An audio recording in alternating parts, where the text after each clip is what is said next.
Our first guest tonight is an Academy and Emmy Award-nominated actor you know from films such as Closer, Sin City, and Children of Men, and shows like The Knick and A Murder at the End of the World. He stars in Monsieur Spade, which airs Sunday nights on AMC. Let's take a look.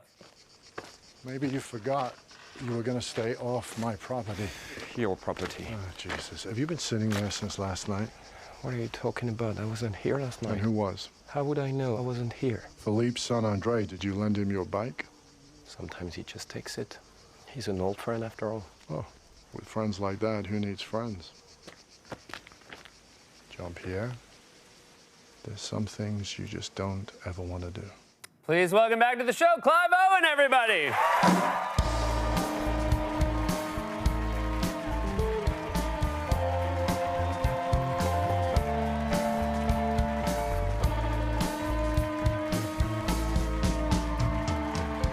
Welcome back, Clive. I'm so happy to have you here. Oh, I'm happy to be here. You were last here in 2015, which is a while ago, and we were talking about your beloved football club, Liverpool. Yes. They weren't doing too well in 2015, but not bad this year. Better than not bad. Yeah. Top of the league. I Top of the think league. we're in with a shot. All right, very exciting. I Do do. you ever get a chance to go to games anymore? I do, yeah. Okay. Yeah, I go when I can, yeah. All right. And do they are they excited to see you, or they just care what's on the pitch and they don't care about you at all? No, they don't care about me at all. Okay, that's helps keep you grounded. Yeah. This is this is a really cool project. It's a very Yeah. cool idea. This is the very famous film noir detective Sam Spade, famously played in The Maltese Falcon by Humphrey Bogart. But this is a different part of his life. Yeah, so what we've done is we've jumped 20 years ahead. He's living in the south of France. And you have some flashbacks of how he ended up there and what the situation is. He's trying to live the quiet life in the south of France. And then at the end of the first episode, we unearth something terrible has happened and the old Sam Spade's going to have to come back That's out. always the way with these retired detectives. Something always brings you out. I read a really funny comment you had in a profile of Scott Frank, who's the wonderful writer who created the show, about how he sold you on the idea of playing Sam Spade, which is so exciting, and then maybe left out that it was 20 years in the future. 20 years in the future, took away the hat, took away the Mac, took away the smoking, took away the gun. So my running gag with him was duped. I've been duped. Like, I need to go off and find another noir project to do because this isn't the one. No, I will say one way he didn't dupe you, south of France. Yep. You were also wonderful in A Murder at the End of the World. That's Iceland. Yep. I feel like you deserved a nice south of France project. It's true, to go from the very cold to the lovely south of France. Yeah, well, it's a beautiful show. It looks beautiful, and I would assume it was as nice to be there as it looks on camera. It was fantastic, yeah. It was really idyllic. It was beautiful. Was that a movie, Maltese Falcon? I mean, obviously, neither of us were around when it came out, but I remember where I found it in a video store. What was your first experience with that movie?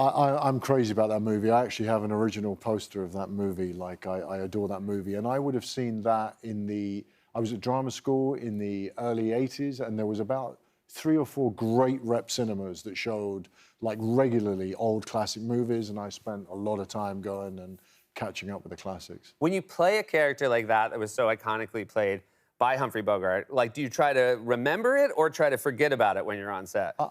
I think, what you're supposed to do is go, I'm going to go and put my stamp on it and do my interpretation, but I am such a Bogart fan that I used it as an opportunity to go drink him in and lean right into that. Because although we've jumped 20 years ahead, the origins of him is that San Francisco private detective from the 40s. And I wanted that flavor to still be sort of simmering through everything. That's a really fun thing to be able to bring to a role. Like, just to not just research the character on the page, but also know that there was this performance that you can pull from. I adore Bogart, and it's the cliche, but Casablanca is my all-time favorite movie. It's kind of a perfect movie. It does not it does not age badly. It's everything about it's great. So speaking of old movie theaters, so this is I guess Electric Palace. Is that actually what it's known as? Yeah. And so you tell me about this beautiful old cinema. You're involved with it. So yeah, I've got a place that's very near there, and it's in this small town called Harwich, and I've got a history with the cinema. I remember the first time I went with my wife so many years ago. There was only the 2 of us in there, and they were playing Moonstruck. Oh, yeah. And the girl came up and said, "Oh, we've got a rule here. If there's not 6 people, we don't screen it." And I, quick as a flash, said, "Well, I'll pay for 6." And they said, "No, if you're going to do that, we're going to screen it." So I watched Moonstruck with my wife there on our own when we were very early dating. But then they asked me to become a patron, and I've helped them out a lot, and I've sort of helped them raise money, got them funding to keep the place going. It was built in 1911. It's still as it was then. And after I got this job, I got in contact with them and I did a Maltese Falcon Casablanca double bill to a full cinema. That's fantastic. Yeah, that was so I great. like in the end, you were like, I'll pay for 4 extra tickets. They're like, absolutely not. And then it sounds like they've just gotten thousands from you. You thought they were being polite. They were like, we got him on the hook. What goes around comes around. There you go. There you go. South of France, how is your French? I mean, you have to do it a little bit. I got nervous. My mom's a French teacher, and I got nervous about saying Monsieur Spade. So how about you? No, I mean, I was asked at the beginning, how's your French? Is it good? I said, it will be. Oh, that's very nice. That's a real good actor answer. I tried to learn it classically and realized I was spending so much time learning things that I wasn't going to need, like I'm not going to be tested, I don't need the grammar. So I learned it phonetically. I learned it like an accent. Oh, that's by fantastic. sounds, yeah. And do you feel like it was better when you left the south of France? No. Okay. I like that now. I like that beforehand. You're like, I'll know it by the time I get on set. Now that the job's over, you're like, nope.